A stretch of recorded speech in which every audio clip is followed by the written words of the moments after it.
Sir, पहला सवाल कि आज बीजेपी की बैठक थी, क्या चर्चा हुई है इस बीजेपी की बैठक में?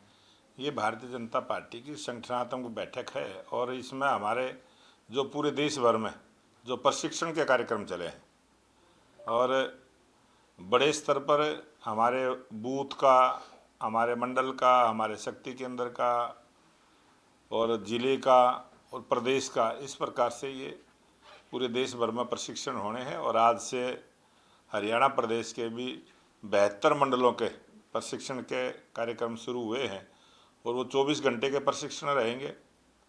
और उसमें जो हमने 7 विषय रखे हैं और अलग अलग वक्ता अलग अलग विषय को लेके जाएंगे। प्रशिक्षित कार्यकर्ता भारतीय जनता पार्टी के सरकार की और पार्टी के विचार को लेके जनता के बीच में अच्छे से बात रखने की ये training programme Bharatiya Janata party का है। सर, वही जिस तरीके से राज्यसभा उम्मीदवार की आपकी तरफ से घोषणा कर दी गई है, लेकिन एक निर्दलीय ने जिस तरीके से फॉर्म भरा है, किस तरीके से आप देखते हैं नामांकन प्रक्रिया में? अब हरियाणा के अंदर 3 उम्मीदवार जो है वो हो गए हैं, कैसे देख रहे हैं? क्योंकि कांग्रेस कह रही है कि खरीद फरोख्त कहीं ना कहीं बीजेपी करती आई है। वो जो तीसरा उम्मीदवार है निर्दलीय उम्मीदवार है। वो जो 3 निर्दलीय विधायक हैं उन्होंने अपने प्रतिनिधि के तौर पर देश के उच्च सदन में भेजने के लिए एक सतीश नांदल जी को जो राज्यसभा का निर्दलीय उम्मीदवार बनाया है और उन्होंने बातें की हैं, सभी पार्टियों से की है, उन्होंने हमारे से ही बात की है और जो और विधायक है उनसे ही बात की है। तो जो चुनाव लड़ रहा है, जिसने फार्म भरा है और उनको ज़्यादा पता है इस बारे में। और जब वोटिंग होगी, चुनाव है, चुनाव कोई भी लड़ सकता है। चुनावी की प्रक्रिया को पूरी करते हुए और उन्होंने नॉमिनेशन भरा है, उसमें तो चुनाव का लड़ने का अधिकार है। जिन 10 विधायक है जिसको हस्ताक्षर करके फार्म भरवाने का काम करते हैं, वो राज्यसभा का चुनाव लड़ सकते हैं। सर, अंक गणित क्या कहती है कि दोनों जो राज्यसभा है वो बीजेपी को मिल सकती ये है? राजनीतिक बातें हैं और अंक गणित, और इसमें तो गणित पता नहीं कौन से गणित क्या हो जाते हैं और ये समीकरणों का खेल है।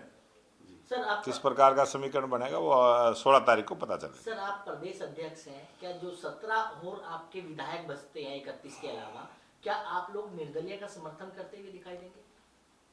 मैंने पहले भी कहा था, अगर कोई निर्दलीय आता है, हमारे पास जो 17 वोट बची हैं वो 17 वोट कांग्रेस को हम देने वाले नहीं हैं।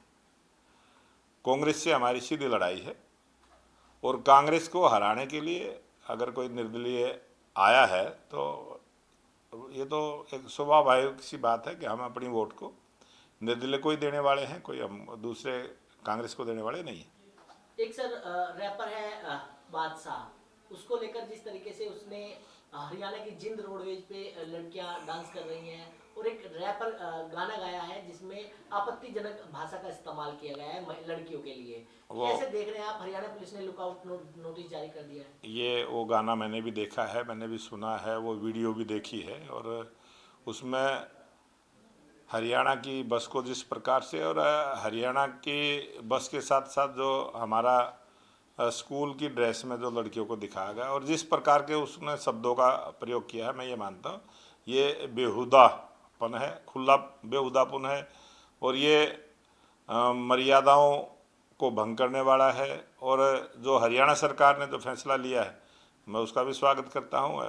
ज़रूर इस प्रकार के जो अपनी टीआरपी बढ़ाने के लिए गलत शब्दों का प्रयोग करते हुए जिस प्रकार से बेहुदा सॉन्ग उन्होंने जो प्रदर्शन किया है वो निंदनीय भी है और उसके खिलाफ कार्रवाई हो, कानूनी कार्रवाई उसके खिलाफ हो, ये अच्छी बात है। और जो भी कानूनी प्रक्रिया, जो पुलिस कार्रवाई जो हरियाणा सरकार का जिस प्रकार से बयान आया है वो सराहनीय है। सर, जिस तरीके से राम रहीम को आज फिर बरी कर दिया गया है, जो छत्रपति शिवाजी जो